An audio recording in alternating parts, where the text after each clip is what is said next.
حضرات، آپ سن رہے ہیں Rizvi network international Islamic website بفیض روحانی حضرت علامہ و مولانا الحاج الشاہ حسین احمد رضوی رحمت اللہ تعالی علیہ نشر کیا جاتا ہے، جہاں علماء اہل سنت بریلوی کے بیانات، شعراء اکرام کی نعتیں اپلوڈ ہوتی ہیں۔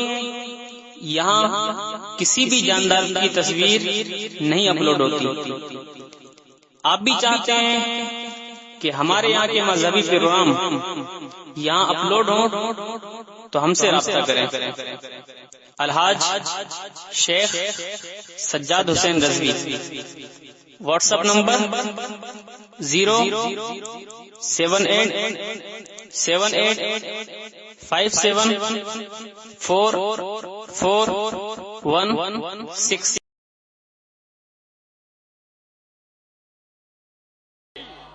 ذرا اور بیداری، نعرہ تکبیر، نعرہ رسالت، مفکر ملت، ناشر مسلک اہل سنت، عالم تم تراق حضرت علامہ محمد اخلاق احمد صاحب قبلہ، شیخ الادب جامعہ فاروقیہ ریوڑی تالاب۔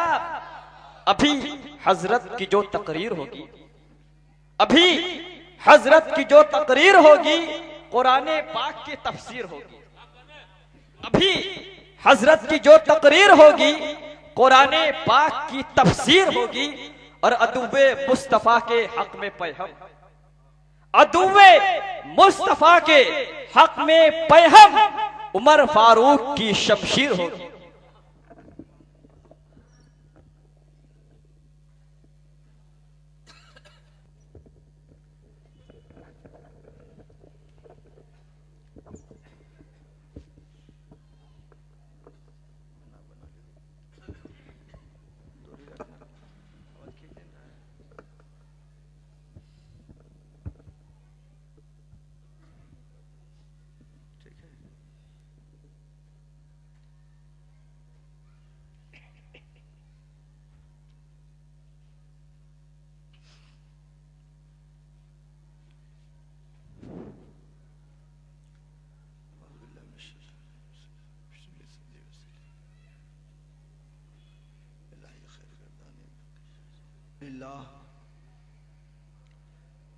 الحمدللہ نحمدہ ونصلی علی رسولہ الکریم، اما بعد فاعوذ باللہ من الشیطان الرجیم، بسم اللہ الرحمن الرحیم۔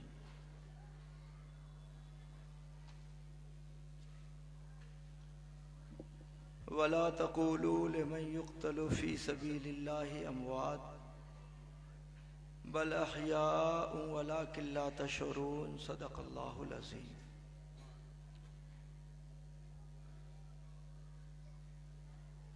جو شے تیری نگاہ سے گزرے درود پڑھ، جو شے تیری نگاہ سے گزرے درود پڑھ، ہر جزو و کل ہے مظہر انوار مصطفیٰ۔ سبحان اللہ۔ پڑھیے درود پاک۔ اللہم صلی علی سیدنا مولانا محمد معدن الجود والکرم وآلہ بارک وسلم، الجود والکرم وآلہ وصحبہ وبارک وسلم۔ صلاۃ و سلام علیک یا رسول اللہ صلی اللہ تعالی علیہ وسلم۔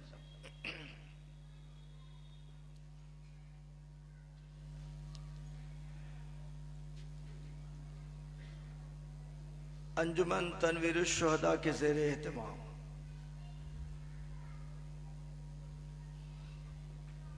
منعقد ہونے والے اس سالانہ ذکر شہادت حسین رضی اللہ تعالیٰ عنہ، جو سجدہ حسین کانفرنس کے نام سے ہر سال کی طرح ان سال بھی منعقد ہے، اس جلسے کی تاریخ بہت پرانی ہے۔ جہاں تک مجھے یاد پڑتا ہے کہ تقریباً 15-16 سال سے تو میں خود اس میں شرکت کرتا ہوں۔ سبحان اللہ، سبحان اللہ۔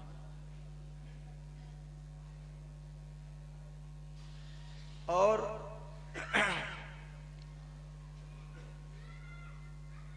کمیٹی کے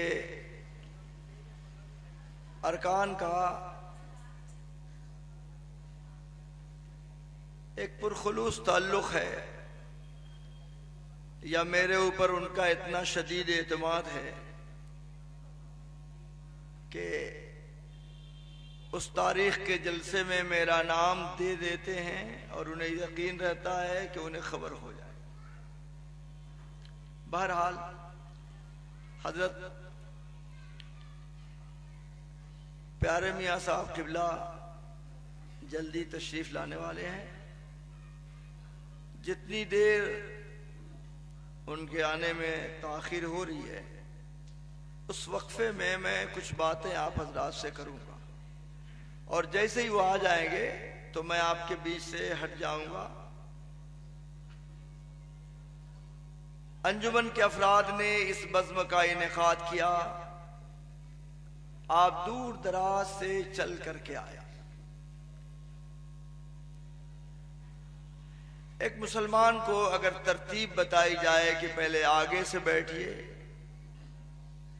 تو ذرا عجیب سا لگتا ہے۔ مسلمان کو یہ بتایا جائے کہ مسجد میں آؤ تو پہلے اگلی صف پر کرو، پھر بعد والی صف پر کرنا۔ اگر یہ بتایا جائے تو پھر کیا رہ جائے؟ ایک مسلمان ابھی ہوش نہیں سنبھالتا، تبھی اس کو اس بات کی تعلیم دی جاتی ہے کہ نماز سیکھ، تجھ کو نماز پڑھنا ہے۔ ماں باپ کو حکم ہے اپنے بچوں کو نماز سکھاؤ۔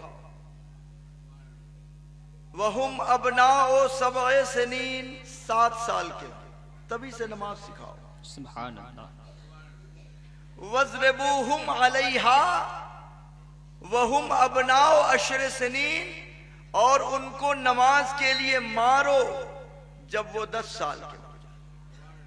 بچہ 10 سال کا ہو گیا، نماز نہیں پڑھتا تو مار کے پڑھو، عادی بناؤ اس کو، تاکہ بالغ ہونے کے بعد جب اس پہ نماز فرض ہو تو سیکھنے کا مرحلہ باقی نہ رہے بلکہ صرف عمل کرنے کا مرحلہ باقی۔ سبحان اللہ، سبحان اللہ، بے شک۔ تمہیں سیکھنا نہیں ہے، سیکھنے کی بات پہلے مکمل کر لو۔ بالغ ہو گئے، اب نماز شروع کر۔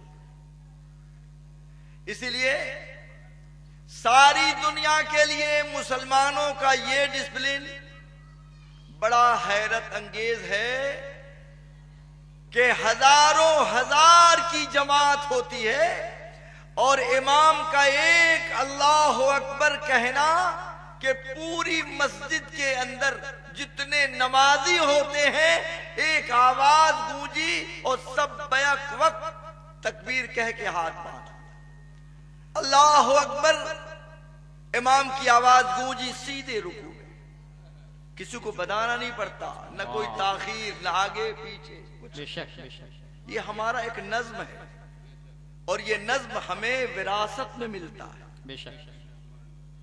اس لیے جب میں یہ سوچتا ہوں، سنتا ہوں، بار بار مقرر ریپیٹ کرے، اناؤنسر بار بار بولے، پھر یہ بولے، جسے دھکا دے دے کر کے لوگوں کو بٹھایا جائے، بڑا عجیب و غریب مسئلہ لگتا ہے۔ اب اگر میں بیچ میں آپ لوگوں کو آگے بلاؤں گا تو جلسہ ڈسٹرب ہو۔ ہاں، اگر کسی کو اللہ نے عقل دی ہے تو اگر مناسب سمجھے گا تو ایک ایک کر کے آگے جگہیں پر کر لیں تاکہ جلسہ بھی ڈسٹرب نہ ہو اور بعد میں ہمارے لیے کوئی دقت و دشواری بھی نہ پیدا ہو۔ بہرحال میری عادت ہے 2 شعر بطور استغاثہ کرم کرم عرض کرتا ہوں اپنی طرف سے، آپ تمام حاضرین کی طرف سے، اور انجمن تنویر الشہداء کے ارکان کی طرف سے۔ اس لیے کہ کوئی بھی جلسہ بڑی محنت و مشقت کے بعد سجتا بے شک بے شک یوں ہی نہیں محفلیں آباد بے شک یہاں عجیب و غریب مسئلہ میں دیکھ رہا ہوں کہ معطر ہے اسی کوچے کی صورت اپنا صحرا بھی معطر ہے اسی کوچے کی صورت اپنا صحرا بھی کہاں کھولے ہیں گیسو یار نے خوشبو کہاں تک ہے یہ اسی گیسو کی خوشبو ہے جو آج پانڈے حویلی کے اس میدان میں ہمارے قلب و جگر کو مہکا رہی ہے یہ کوئی اور خوشبو نہیں ہے بے شک یہ اسی پاک سرزمین کی خوشبو ہے اگر محسوس کرنے والی روح قلب اور دماغ ہو تو انسان اس خوشبو کو محسوس کر سکتا ہے بے شک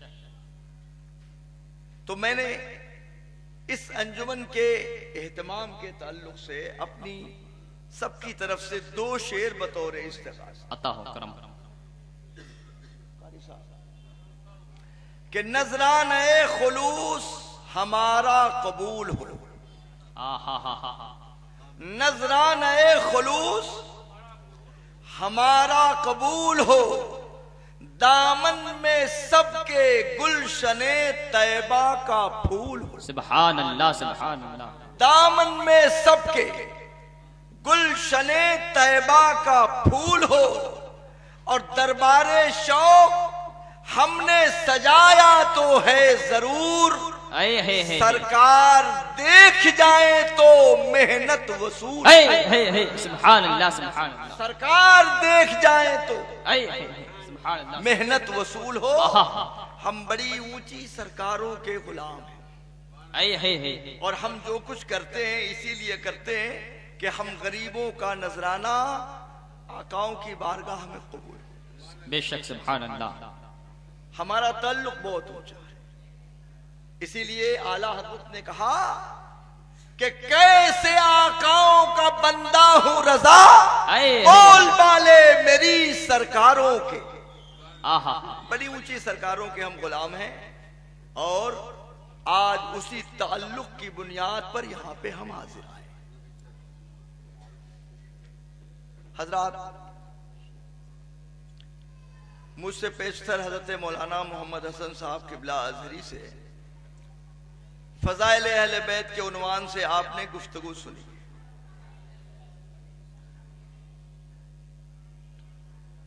اکثر میں ایسا کرتا ہوں کہ واقعات کا تسلسل حضرت پیارے میاں کے لیے میں چھوڑ دوں ضمنی گفتگو ادھر ادھر سے جو کربلا کے متفرق موضوعات ہیں تھوڑا بہت اس سے اپنے کو قریب کر کے گزرنے کی کوشش کرتا ہوں حضرات ہم اہل سنت و جماعت ہیں بے شک اور ہمارا مذہب افراط و تفرید کے درمیان ہے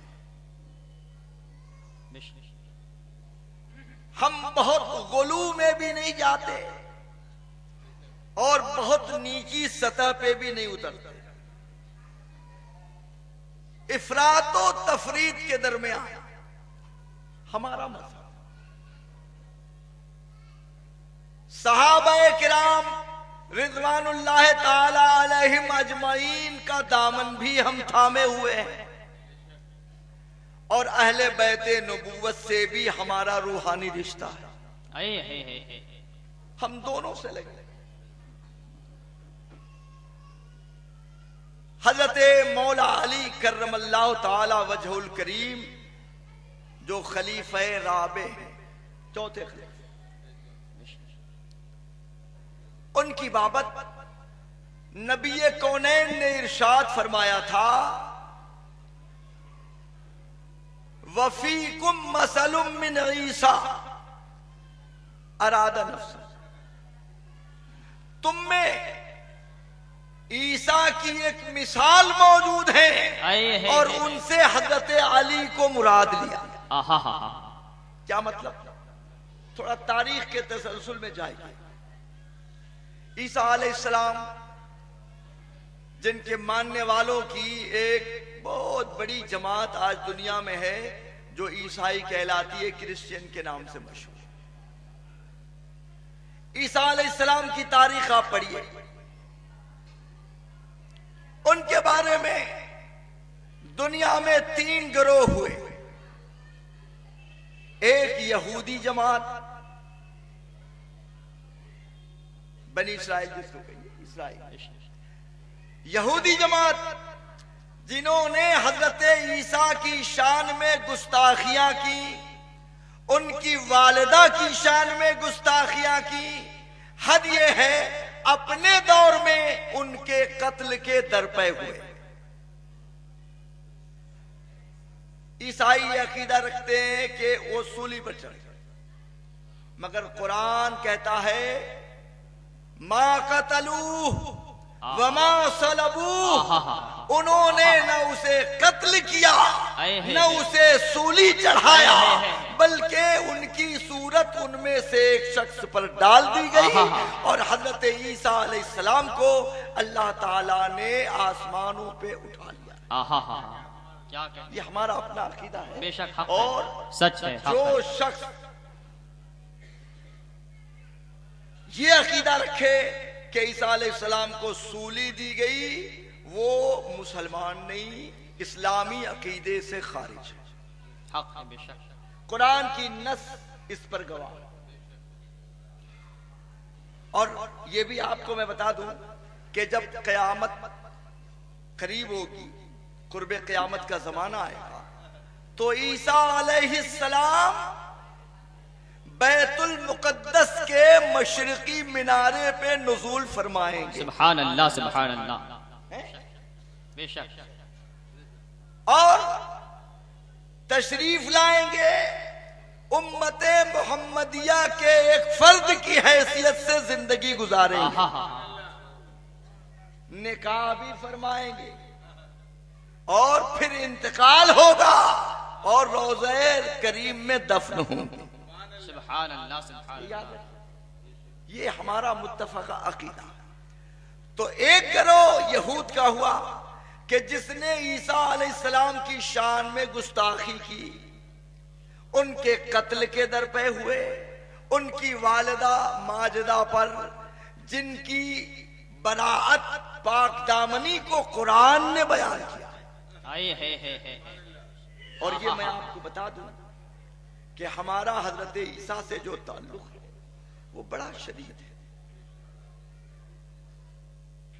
ایک طرف تو اسلام نے ان کی براءت ظاہر کی، قرآن نے ان کی والدہ کی شان دنیا کے سامنے پاک و صاف انداز میں ظاہر کی، اور اپنے زمانے میں حضرت عیسیٰ علیہ السلام نے اس تعلق خاطر کو اس انداز میں ظاہر کیا، وَمُبَشِّرًا بِرَسُولٍ یَأْتِی مِن بَعْدِہ اسْمُہُ احمد، کہ میں تمہیں اس رسول کی بشارت دیتا ہوں کہ جو میرے بعد آئیں گے اور ان کا نام احمد ہوگا۔ سبحان اللہ، سبحان اللہ، یہ تعلق خاطر دو طرفہ۔ سبحان اللہ، بے شک۔ عیسیٰ علیہ السلام جانتے تھے کہ نبی آخر الزمان میرے والدہ کی شان بیان کریں گے، ان کی عظمت ظاہر کریں گے، پاک دامنی کا اعلان کریں گے۔ اس لیے حضرت عیسیٰ علیہ السلام نے اپنے زمانے میں نبی آخر الزمان کی بشارت بھی دنیا کو دے دی تھی۔ واہ، بے شک۔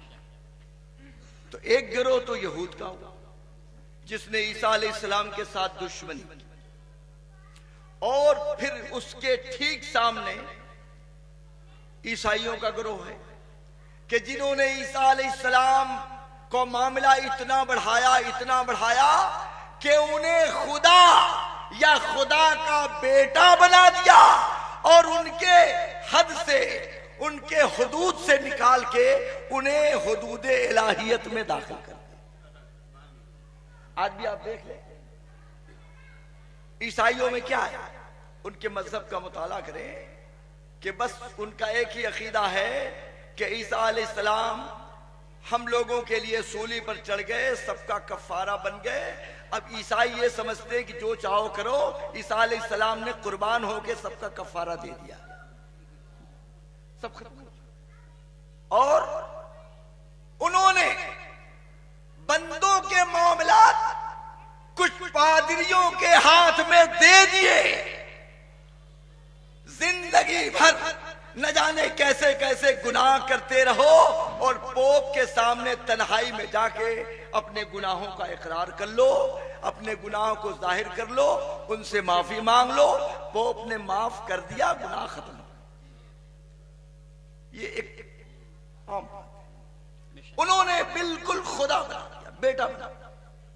قرآن کریم نے اس کو بھی غلط کیا.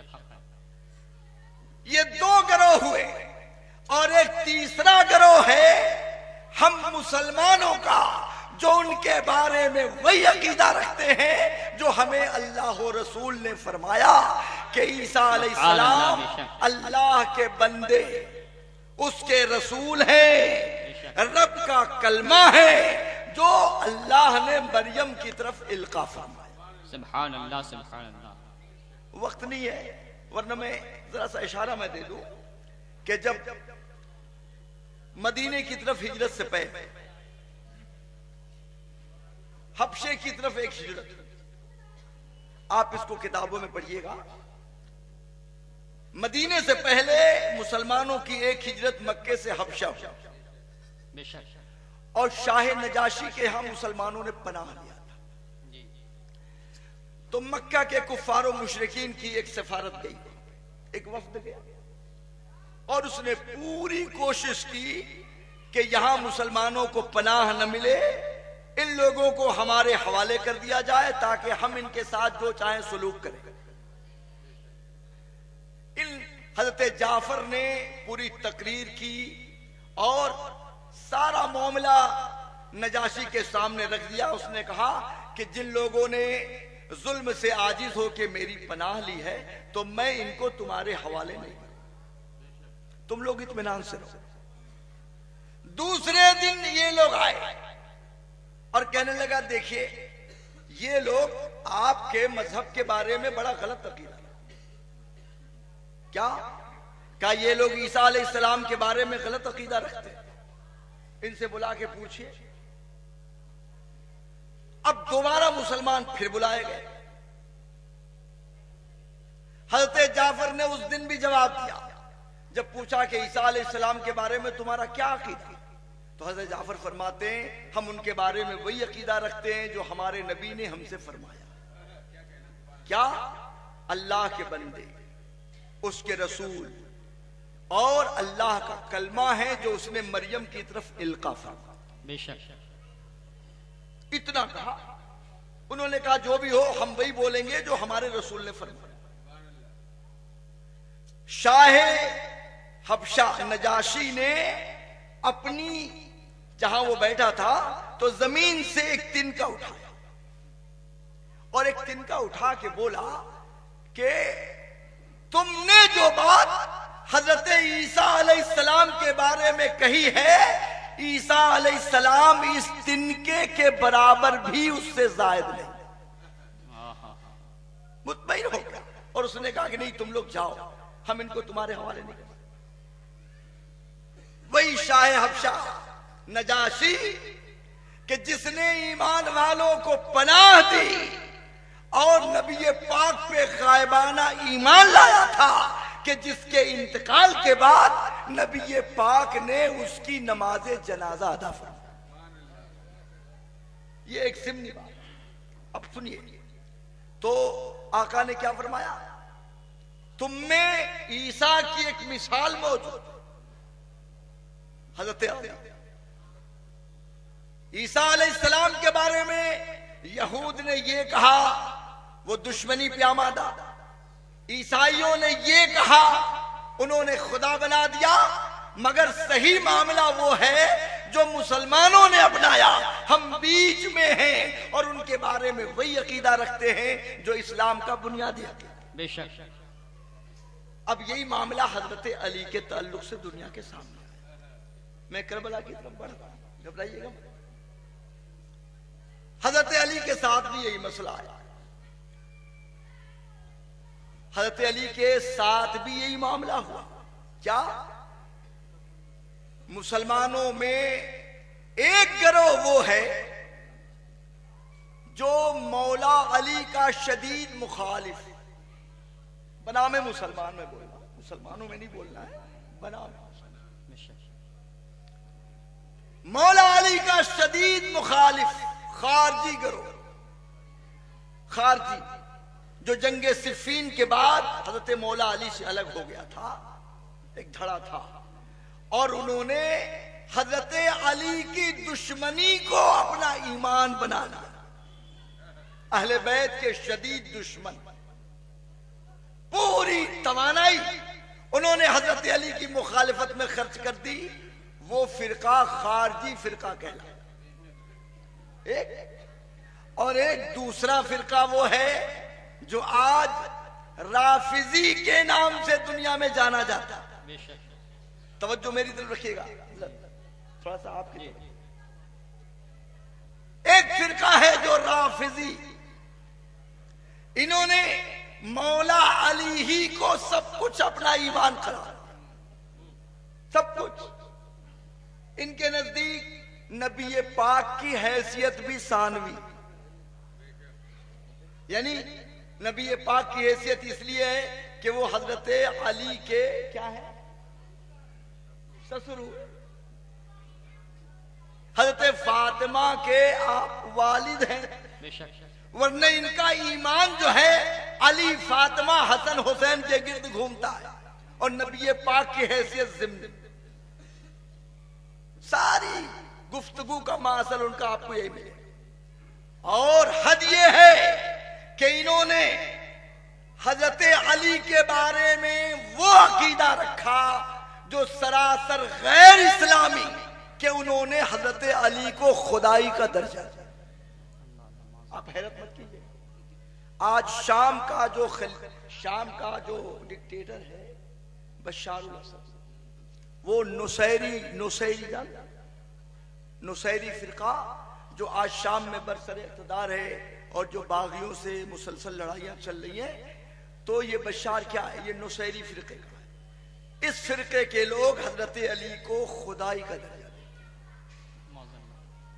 معاذ اللہ۔ حضرت علی کے تعلق سے خود ان لوگوں کے بیچ میں کئی اقوال ہیں، اور ہم سنیوں کے بیچ میں بھی ایک جماعت ہے کہ جس کو صدر الشریعہ وغیرہ نے اپنی کتابوں میں فرقہ تفضیلیہ کے نام سے لکھا۔ تفضیلی، ہمارے بعض بڑے بڑے اکابر گزرے ہیں ادھر کچوچے وغیرہ سے تعلق رکھتے ہوئے، کہ بعض لوگوں کے بارے میں تفضیلی ہونے کا شبہ۔ تفضیلی کا مطلب کیا کہ یہ لوگ سنی ہیں مگر مولا علی کو تینوں خلفاء سے افضل مانتے ہیں، مگر ان تینوں خلفاء کے بارے میں تبرہ نہیں بولتے، تبرہ نہیں بولتے، ان کو گالی نہیں دیتے، ہاں یہ کہتے ہیں کہ حضرت علی ان سے افضل، بس اتنا۔ تو فرقہ تفضیلیہ بنام سنی پایا جاتا ہے، اور اس جماعت میں تو کئی فرقے ہیں، اور جنہوں نے حضرت علی کے بارے میں متعدد عقیدے رکھے، انہوں نے ان کو وہ درجہ دیا کہ جو درجہ انہیں اللہ و رسول کی طرف سے نہیں ملا، وہ درجہ دیا۔ مگر ہم اہل سنت و جماعت الحمدللہ نہ افراط کے شکار ہیں نہ تفرید کے شکار ہیں، ہم ان کے بارے میں وہی عقیدہ رکھتے ہیں جس کا ہمیں اللہ کے رسول نے حکم دیا، ہم انہیں خلیفہ رابع مانتے ہیں، بے شک بے شک، شریعت و طریقت کا سرچشمہ مانتے ہیں، ان کے ذریعے دنیا کو ہدایت کے راستے ملے، مگر ہم ان کے اندر وہ باتیں نہیں مانتے جن کا روافض نے اعتقاد رکھا۔ اور یہی بات حضرت امام حسین تک پہنچی۔ میں تھوڑا بیک گراؤنڈ بتا دوں اور اس کے بعد آپ کو ذرا سا اس مسئلے کو سمجھنے میں آسانی ہے، اس لیے کہ ایک آدمی بڑا کنفیوژن میں رہتا ہے کہ آخر کربلا میں ہوا کیا تھا، لڑائی کس بات کی تھی۔ کس بات کی لڑائی تھی کہ جس کی وجہ سے پورا گھرانہ شہید ہو گیا؟ کیوں ایسا؟ وہ میں آپ کے سامنے تھوڑی دیر میں رکھتا ہوں، مگر امام حسن و حسین کے بارے میں آپ کو بتانا چاہتا ہوں کہ ان کے معاملے میں بھی ٹھیک یہی صورتحال سامنے آئی، یہی معاملہ۔ آج دنیا میں آپ نگاہیں اٹھا کے دیکھیں، بعض لوگوں نے امام عالی مقام اور ان کی شہادت کو جو رنگ دیا ہے، میں بڑے یقین کے ساتھ کہتا ہوں کہ وہ امام عالی مقام کی شہادت کے پیغام سے بالکل الگ ہے۔ میں اس سے مطمئن نہیں ہوں اور نہ کسی اعتبار سے میرا اس کے اوپر یقین ہے۔ آنے دیئے، بیٹھے جائیں۔ حضرت کو راستہ نعرہ دینا۔ تکبیر، نعرہ تکبیر، نعرہ رسالت، یا رسول اللہ۔ نبی رہے قطب بنارس، نبی رہے قطب بنارس، شہزادہ حضور شیر بنارس، حضرت علامہ حضور پیارے میاں صاحب قبلہ۔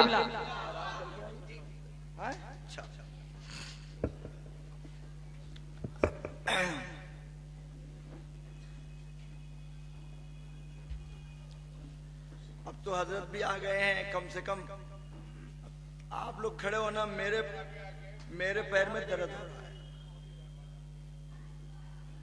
آپ لوگ یہاں کی کرسیاں خانی بیٹھ جایا کریں۔ کیا غضب کا زمانہ ہے۔ درود پڑھی، اللہم صلی علی سیدنا مولانا اللہم صلی علی محمد سیدنا وآلہ مولانا وصحبہ وبارک محمد وسلم، صلاۃ و سلام علیکہ یا رسول اللہ صلی اللہ تعالی علیہ وسلم۔ حضرات بس چند منٹ میری طرف آپ توجہ دیں اور پھر میں ہٹ جاؤں گا۔ حضرت تشریف لا چکے ہیں، انشاءاللہ ان کا تفصیلی بیان ہوگا۔ درود پڑھ لیجئے ایک بار، اللہم صلی اللہم صلی علی سیدنا مولانا محمد الحمد والکرم والہ بارک وسلم۔ صلاۃ و سلام علیکہ یا رسول اللہ صلی اللہ تعالی علیہ وسلم۔ امام عالی مقام یا حضرت سیدنا حسن مجتبی رضی اللہ تعالی عنہ،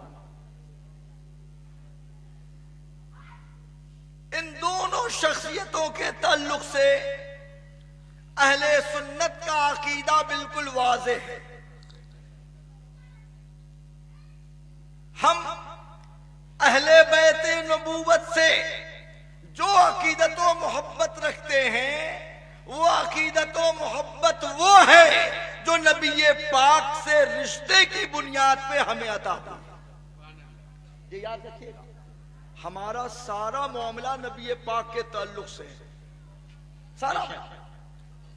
ہم صحابہ سے محبت کرتے ہیں، کیوں کرتے ہیں؟ اس لیے کہ یہ نبی پاک کے صحابہ ہیں، بے شک ان سے ہماری محبت نبی سے محبت کی بنیاد ہے۔ کوئی ایسا مسلمان ملے گا کہ جو نبی پاک سے محبت کرے صحابہ سے نہ کرے، یا صحابہ سے کرے نبی سے نہ کرے؟ نبی سے محبت کی بنیاد پر ہم صحابہ سے محبت کرتے ہیں، اور نبی سے محبت کی بنیاد پہ ہم اہل بیت نبوت سے بھی محبت کرتے ہیں۔ بے شک۔ اور یہ میں اپنی طرف سے نہیں بولتا، آقا نے خود فرمایا صحابہ کے بارے میں کہ من احبہم فبحبی احبہم، جس نے صحابہ سے محبت کیا تو میری محبت کی وجہ سے محبت کیا۔ سبحان اللہ، بے شک، سبحان اللہ۔ اور اہل بیت کا سوال آیا تو نبی پاک نے ہی فرمایا، اللہ یہ میرے اہل بیت ہے، تو ان سے محبت فرما، اور جو ان سے محبت کرے اس سے بھی محبت۔ کیوں؟ اس لیے کہ اہل بیت سے محبت نبی سے محبت، انہی سے محبت کی بنیاد ہی پر تو اہل بیت سے۔ ہم افراط و تفریط کے درمیان ہیں، ہم صحابہ کو برا بھلا نہیں بولتے، ان کے شان میں ہم گستاخیاں نہیں کرتے۔ یہ وہی بولے گا جس کو تاریخ اسلام سے واقفیت نہ۔ تم دنیا کو کیا سمجھانا چاہتے؟ دنیا کے سامنے تم نے کہہ دیا کہ ان لوگوں نے حضرت مولا علی کا حق چھین لیا، خلیفہ وہ تھے، ان لوگوں نے ان کا حق چھین لیا، زبردستی بنی۔ تم نے گویا سارے صحابہ کرام کو یک قلم منسوخ کر دیا۔ کیا نبی پاک کی صحبت میں ان کے اندر اتنا فیضان نہیں آیا تھا کہ سچ غلط کی تمیز ہوتی؟ کیا وہ اچھے اور غلط کو نہیں سمجھتے تھے؟ ان کے اندر جو جذبہ ایمانی تھا، کیا اس جذبہ ایمانی کی بنیاد پر وہ فیصلہ کرنے پہ قادر نہیں تھے؟ ارے نبی کی صحبت نے ان کے ایمان کو اتنا پختہ کر دیا تھا کہ کسی غلط بات کو کبھی برداشت کرنے کے لیے تیار ہی نہیں۔ اتنا بڑا معاملہ ہو جاتا، صحابہ چپ رہ جاتے۔ اس زمانے کا مزاج سمجھنے کے لیے میں صرف ایک چیز سامنے رکھتا ہوں، کیسا مزاج نبی پاک نے صحابہ کا بنا دیا تھا، اور ان کی صحبت میں رہ کے صحابہ کتنے پاک دل پاک باز ہو گئے تھے، ان کی دنیا کیسی بدل چکی تھی۔ اندازہ لگائیے کہ جب حضرت عمر رضی اللہ تعالیٰ عنہ خلیفہ ثانی مسند خلافت پر بیٹھے، خطبہ دیا، خطبے میں کیا فرمایا؟ اے لوگو، اللہ اور رسول کے حکم کے مطابق حکم دوں، کیا کرو گے؟ کہا مانیں گے، اور اس کے خلاف اگر حکم دوں تو؟ سوچا گیا شاید جلال بہت ہے، ممکن ہے لوگ کچھ کہہ دیں، مگر قربان جاؤ۔ جیسے ہی یہ کہا اگر میں اللہ و رسول کے حکم کے خلاف حکم دوں تو کیا کرو گے؟ تو مسجد نبوی کے ایک کونے سے ایک دیہات کے رہنے والے صحابی کھڑے ہو گئے، تلوار نکالی، کہا عمر اللہ و رسول کے حکم کے مطابق بولو گے تمہاری اطاعت کریں گے، وَإِلَّا قَوَّمْنَاكَ بِهَذَا السَّيْفِ، ورنہ اسی تلوار سے ہم تمہیں سیدھا کر دیں، اسی تلوار سے تمہیں سیدھا کر دیں۔ جو زمانہ اتنی پاک بازی کی اور دل کے جذبات پہ، احساسات پہ کوئی پہرا نہیں بٹھا سکتا تھا، کیا پوری جماعت صحابہ کو تم نے رسول اللہ سے بے فیض بنا دیا؟ کوئی نہیں تھا جو سچ بولتا۔ آج 1400 سال کے بعد تمہیں سچ بولنے کا خیال آیا؟ تم نے سمجھا؟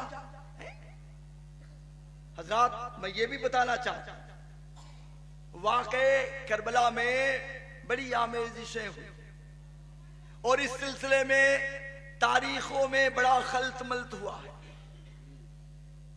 اس لیے ایسا نہیں ہے کہ یہ بخاری کی حدیث ہے اور بخاری کی حدیث آ گئی، نام آ گیا تو ہم نے مان لیا کہ ٹھیک ہے یہ صحیح حدیث ہے۔ تاریخ کے بارے میں ہم آنکھ بند کر کے اعتماد نہیں کر سکتے، یہ یاد رکھیے۔ تاریخ اس میں چھان پھٹک نہیں ہوئی جیسی حدیث میں ہوئی۔ حدیث میں تو یہ تھا کہ ہارون رشید کے زمانے میں ایک شخص پکڑا گیا جس پر الزام تھا کہ یہ حدیثیں گڑھتا ہے، حدیثیں گڑھ گڑھ کے نبی پاک کی طرف منسوب کر کے سنا دیتا۔ پکڑا گیا تو ہارون رشید نے کہا گردن مار دو اس کی، تو اس نے کہا ارے مجھے مار دو گے مگر میں نے جو ہزاروں حدیثیں حدیثوں میں گڑھ کے ملا دیا ہے اس کا کیا کرو گے؟ میں ہزاروں حدیثیں گڑھ کے ملا دیا ہے، کیا کرو گے؟ تو ہارون نے کہا کوئی فکر نہیں، ابو اسحاق اسفرائینی جیسے محدثین موجود ہیں وہ ہیں ابھی، تمہاری گڑی ہوئی حدیثوں کو وہ چھان پھٹک کے جیسے بھوسی کو آٹے سے چھان کے نکال لیا جاتا ہے نا، تمہاری حدیثوں کو وہ چھان پھٹک کے باہر کر دیں۔ ایسے ایسے ناقدین حدیث موجود ہیں، تم اس کی فکر مت کرو۔ مگر تاریخ میں تاریخ میں نہیں، بس جس مورخ کو جو ملا لکھ دیا. اور آپ جانتے ہو جس کے ہاتھ میں قلم ہوتا ہے وہ اپنی مرضی کے مطابق جو چاہتا ہے لکھوا دے، ہے کہ نہیں ایسا؟ ارے آج دیکھنا، آج ہمارے موجودہ ہندوستان میں جو تاریخ لکھی جا رہی ہے یا جو تاریخ پڑھائی جا رہی ہے، کیا اس کا حقیقت سے صحیح معنوں میں تعلق ہے؟ ہمارے بزرگوں نے جو کیا تھا کیا آج وہی تاریخ لکھی؟ قلم دوسرے کے ہاتھ میں جو چاہے لکھتے اور اس کو لاگو کر دیا جائے گا، ہمارے بچے اس کو پڑھیں گے. میں آپ کو بتاؤں گا بنو امیہ کے زمانے میں جب بنو عباس بعد میں آئے تو ان لوگوں نے بہت کچھ کیا. جیسے بنو امیہ نے بہت کچھ کیا تھا، اپنی حمایت میں بہت کچھ لکھا لکھوایا، اور بنو امیہ نے بھی، بنو عباس نے بھی اس کے خلاف کام کیا. وہ تو ہمارے علماء محدثین فقہا نہ رہے ہوتے تو اسلام کی صحیح تاریخ آج ہمارے درمیان نہ پہنچی. بے شک بے شک حق ہے. ہم ان مورخین پر بھروسہ نہیں کرتے، ہم اپنے فقہا محدثین پہ بھروسہ کرتے. بے شک. اس لیے میں بہت اطمینان سے بولتا ہوں، اگر کوئی تاریخ قرآن حدیث بزرگوں کے اقوال کے مطابق ہے تو ہم لیں گے، اور اگر محدثین یا ناقدین حدیث کے اقوال کے خلاف تاریخ ہے تو ہم ان کا قول لیں گے اور مورخین کی تاریخ چھوڑ دیں گے. اس کا یاد رکھیے گا. آج بہت کچھ گھال میل ہو گیا کہ حقیقت کا فیصلہ کرنا مشکل. میں ایک بڑی موٹی مثال دوں گا، حضرت صاحب معذرت 2-4 منٹ اور دوں گا. آپ سب حنفی ہو نا؟ ارے بولو. حنفی. امام اعظم ابو حنیفہ کا زمانہ کب کا ہے؟ امام اعظم تابعی ہے. بے شک. بولو ہیں گے؟ بے شک. 17 یا 11 صحابہ کرام کی زیارت ثابت ہے. امام تابعی کہاں رہتے تھے؟ بولو کہاں رہتے تھے؟ کوفے میں. کہاں رہتے تھے؟ کوفے میں. تابعی ظاہر بات ہے کہ واقعہ کربلا کے بہت بعد کا زمانہ تو ان کا نہیں ہوا، بالکل قریب کا زمانہ ہے. لیکن امام اعظم رحمت اللہ علیہ تک تاریخ پہنچتے پہنچتے اتنا گھال میل ہو گیا تھا کہ امام اعظم جیسے نقاد نے یزید کے مسئلے میں توقف سکوت فرمایا. جس روایت کی بنیاد پہ علامہ امام احمد ابن حنبل، امام ابن جوزی نے یزید کو کافر کہا. ظاہر بات ہے کہ امام احمد ابن حنبل یا امام جوزی یہ ویسے امام ہیں کہ کسی کو کافر کہنے کے لیے ایسا ثبوت قطعی چاہیے کہ جس میں احتمال کی گنجائش نہ ہو. ایسے تو کسی کو کافر کہہ نہیں سکتے، ثبوت قطعی چاہیے، اس کے بغیر کچھ نہیں ہو سکتا. انہوں نے کافر کہا، ان تک ثبوت پہنچا، روایت پہنچی ہو.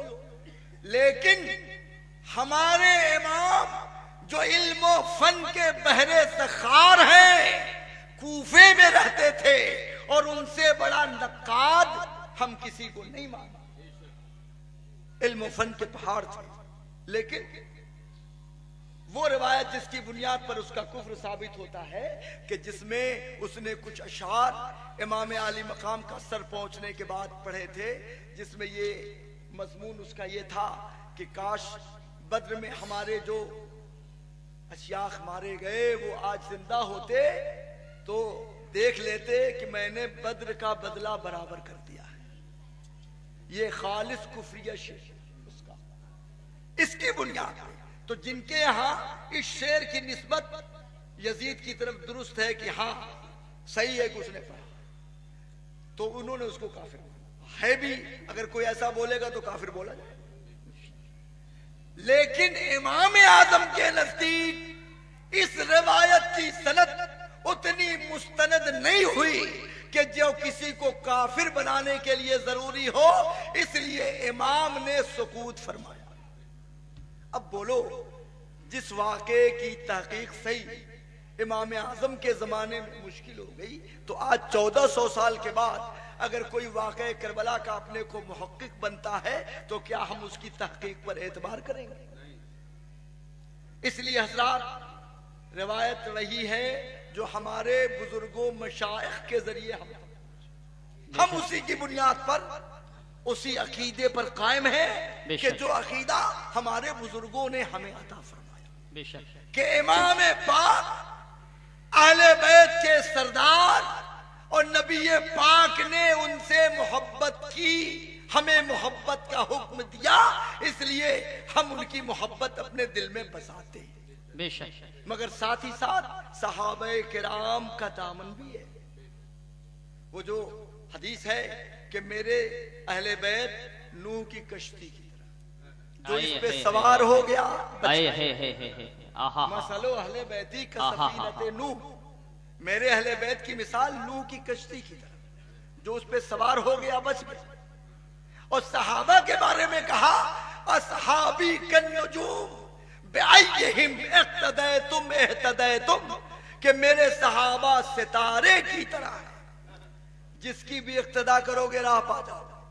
کتنا حسین امتزاج ہے، جو کشتی پہ چلتا ہوگا اس زمانے میں وہی اس مثال کو سمجھے گا، عام لوگ نہیں سمجھ پائیں گے۔ کیا کہنے سے پہلے زمانے میں دریائی سفر ہوتا تھا، رات تاریک تو ملاح ستارہ دیکھ کے راستے کی سمت معلوم کرتا، سمندری سفر کون ستارہ کہاں ہے اس کے ذریعے راستہ معلوم کر کے منزل کی طرف بڑھتے۔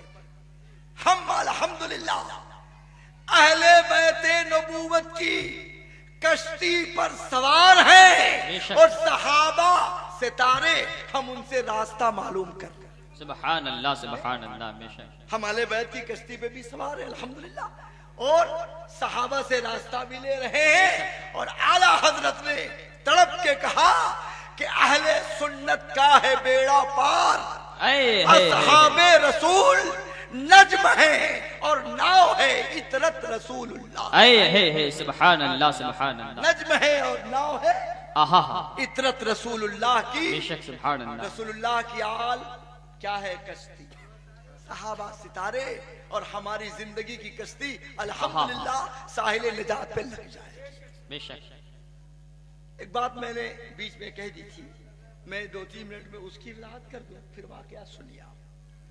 میں نے کیا کہا تھا؟ کربلا کا واقعہ کیوں؟ حضرات، میں نے پہلے بتایا ہے کہ 15-16 سال سے تقریباً ہر سال ہی حاضری ہوتی ہے، بس ایک حصول برکت کے لیے حاضری۔ بیچ کا جو ایک خلا ہوتا ہے نا، وہ جو حضرت کو وہاں سے آنے میں تھوڑا سا جو ٹائم لگتا ہے، اسی بیچ میں میں بیٹھ جاتا ہوں، صرف اس لیے بیٹھ جاتا ہوں کہ اس گیپنگ کو میں پورا کروں۔ بس سنیے،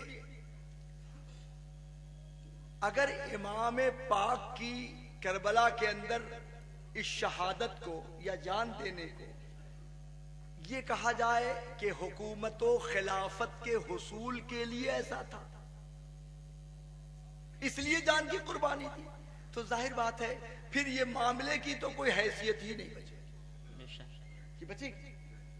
بھئی دنیا میں حکومت حاصل کرنے کے لیے نہ جانے کتنی لڑائیاں، کتنے لوگوں نے جان دی، کتنے خاندان برباد ہوئے ہوں گے۔ اس کا اس شہادت سے کیا تعلق ہے جو اسلام کی ایک مخصوص اصطلاح جس پر اللہ نے اجر و ثواب کا وعدہ فرمایا، اس سے کیا تعلق؟ اس لیے یاد رکھنا، امام کا یہ سفر کربلا حصول مملکت کے لیے نہیں تھا، کیونکہ امام حسن مجتبیٰ کی شہادت کے بعد کوفیوں نے بہت بلایا تھا امام پاک کو، بیچ میں بار بار دعوت نامے بھیجے تھے۔ جب امام حسن مجتبیٰ کا وصال ہو گیا اور اس بیچ میں 20 سال امیر معاویہ کی خلافت، آپ کو معلوم ہوگا امیر معاویہ 20 سال بحیثیت گورنر اور 20 سال بحیثیت امیر المومنین، بے شک اس 20 سال کے عرصے میں جب حضرت امام حسن مجتبیٰ کی شہادت ہوئی تو شہادت کے فوراً بعد جب آپ نے خلافت دی فوراً بعد تو آپ کی شہادت ہوئی، کچھ سال آپ نے مدینہ منورہ میں گزارے، مگر 10 سال کا زمانہ بیچ، اس بیچ میں کوفیوں نے بارہا لکھا کہ آپ آئیے، ہم آپ پر جان قربان کریں گے، ہم آپ کی بیعت کریں گے، اللہ آپ کے ذریعے ہمیں ہدایت دے گا، آپ تشریف لائیے، مگر حضرت امام نے ہمیشہ یہی فرمایا کیفا وقت بایانا، ایسا کیسے ہوگا، ہم نے ان کی بیعت کی ہے اور ہمارے پاس بیعت توڑنے کا کوئی عذر نہیں، امام نے ہمیشہ یہی فرمایا۔ لیکن یزید جب اس تخت پہ بیٹھا، امام پاک کے اپنے نظریے کے مطابق جو اسلام نے خلافت کا اصول بتایا، خلیفہ اس سے مراد کسی ملک کا بادشاہ نہیں، بلکہ خلیفہ سے مراد رسول اللہ کا جانشین، بس اس لفظ کو یاد رکھیں، سارے بحث کا یہی نقطہ ہے۔ یہاں حکومت کی گدی نہیں ہے، حکومت کی گدی نہیں ہے یہ کہ جو چاہے بیٹھ جائے، شرابی بیٹھ جائے، کبابی بیٹھ جائے، جس کو چاہو پکڑ کے بٹھا دو۔ آج کے زمانے پر لوگ قیاس کرتے ہیں کہ جو سب سے بڑا شرابی وہی پارلیمنٹ میں پہلے پہنچا، جو سب سے بڑا ایسا انسان ہو جس کے اوپر 1000 دفعات ہے تو اس کے لیے عوام بھی منتخب کرتی ہے، لوگ بھی اس کا احترام کرتے ہیں، کوئی قانون نہیں۔ اسلامی خلافت ایسی نہیں، وہ رسول اللہ کی نیابت ہے، اس کو یوں سمجھیے، حضرت عثمان غنی کے زمانے تک جمعہ کی 1000، اور آپ نے جب آبادی بڑھ گئی، لوگوں کے آنے میں کچھ تساہلی وغیرہ ہوئی تو مقام روحا پہ جمعہ کی دوسری اذان دلوائی، سارے صحابہ نے مان لیا، کسی نے اعتراض نہیں کیا، سب نے تسلیم کیا۔ کیوں کیا؟ اس لیے کہ یہ خلیفہ راشد کا فیصلہ ہے۔ یہ کس کا فیصلہ ہے؟ جو رسول اللہ کی مسند پہ بیٹھا، جو رسول اللہ کا جانشین، یہ اس کا فیصلہ ہے، اور اس مسند پر بیٹھنے والا وہی بولے گا جو اللہ و رسول کی بولی ہوگی، اور وہی فیصلہ کرے گا جو شریعت کا فیصلہ۔ یہ ایک مزاج بنا ہوا ہے ایمان والے، یہ گدی مقدس ہے، یہ نبی پاک کی مسند ہے، اسی لیے خلافت اسلامیہ کی پہلی شرط ہے کہ خلیفہ عادل ہو، فاسق نہ ہو۔ بے شک حق ہے، خلیفہ کو عادل ہونا چاہیے، فاسق نہیں۔ ارے جو خود فاسق ہوگا تو وہ احکام شریعت کی کیا پرواہ کرے گا، وہ شریعت کے احکام کو کیا لاگو کرے گا، وہ خود ہی فاسق ہے۔ جب وہ اللہ اور رسول سے نہیں ڈرتا تو دوسروں کے لیے اللہ اور رسول کو کیا قائم کرے گا، احکام کو کیا قائم کرے گا۔ تو حضرات، ایمان والوں کا ایک عقیدہ بنا ہوا تھا کہ یہ مقدس مسند ہے، نبی پاک کی مسند ہے، اس پہ جو بیٹھے گا وہ نبی کا جانشین ہوگا، اور جو بولے گا وہ رسول اللہ کی بولی، سبحان اللہ، سبحان اللہ، بولی نہیں بولے گا، نفس کی بولی نہیں بولے گا، طبیعت کی بولی نہیں بولے گا، وہ رسول اللہ کی بولی۔ اب یزید بیٹھا، امام عالی مقام اس کو نااہل سمجھتے، اور اس کی نااہلی بعد کے واقعات سے ازہر من الشمس ہو گئی، مکے پہ حملہ، مدینے پہ حملہ، وہ بات کا نااہلی ازہر من الشمس ہو گئی۔ امام عالی مقام نے بیعت اس لیے نہیں فرمائی کہ یزید جیسا فاسق اس مسند پر بیٹھ کے رسول اللہ کے حکم کے خلاف کرے، شریعت کے حکام کو توڑے گا، اللہ و رسول کے احکام کو بدلے گا، حلال کو حرام، حرام کو حلال بنائے گا۔ اگر میں بیعت کر لوں تو دنیا کہیں یہ نہ سمجھ لے کہ یزید کا یہ فعل شریعت کے مطابق ہے، کیونکہ اس مسند پہ بیٹھنے والا وہی کرتا ہے جو شریعت کے مطابق ہوتا ہے۔ بے شک بے شک۔ اس لیے کہیں دنیا غلط فہمی میں مبتلا ہو جائے، اس کی بدعملی کو نیک عملی نہ سمجھ لے، اس کی برائیوں کو نیکی نہ سمجھ لے۔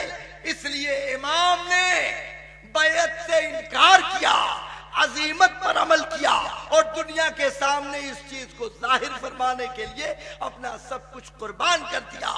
اور شاعر کو کہنا پڑا کہ قتل حسین اصل میں مرگ یزید ہے، اسلام زندہ ہوتا ہے ہر کربلا کے۔ حق ہے، بے شک بے شک، سچ ہے۔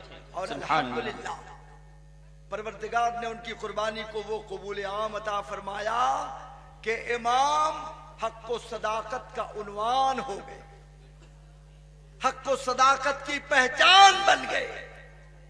آج پوری دنیا حسین کے نام پہ اپنا نام رکھے، لیکن جو اس کے ہمنوا ہیں بڑی ہمت ہے تو اپنے بیٹے کا نام یزید یا ابن زیاد تو رکھ لو۔ اے ہے سبحان اللہ سبحان اللہ۔ اس کو امیر المومنین بولتے ہو، رضی اللہ عنہ بولتے ہو، پتہ نہیں کیا کیا، کہ امام نے ان کے خلاف بغاوت کی تھی، یہ کیا وہ کیا۔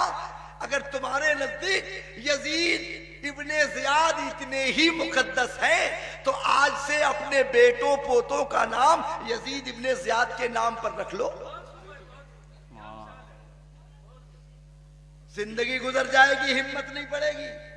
اس لیے کہ یزید ابن زیاد یہ باطل کی علامت بن چکے، اور حسین حق کی پہچان اور علامت بن چکے ہیں۔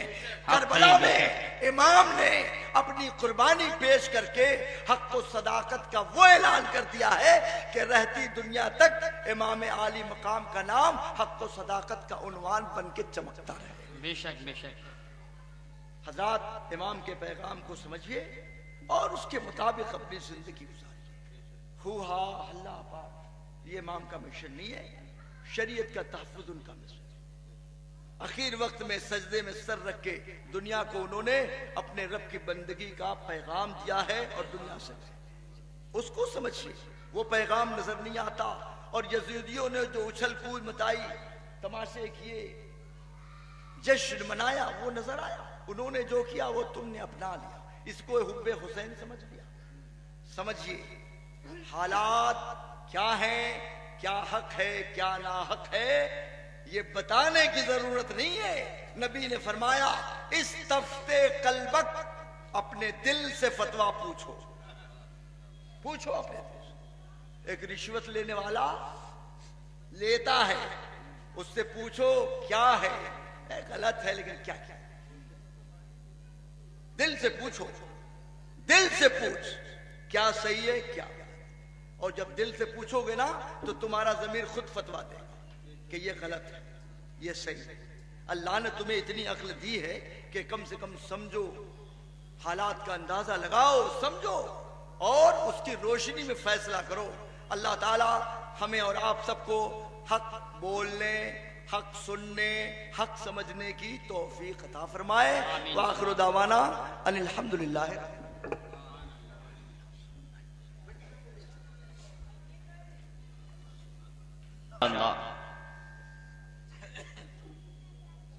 باطل کے آگے سر نہ کبھی خم کریں گے ہم۔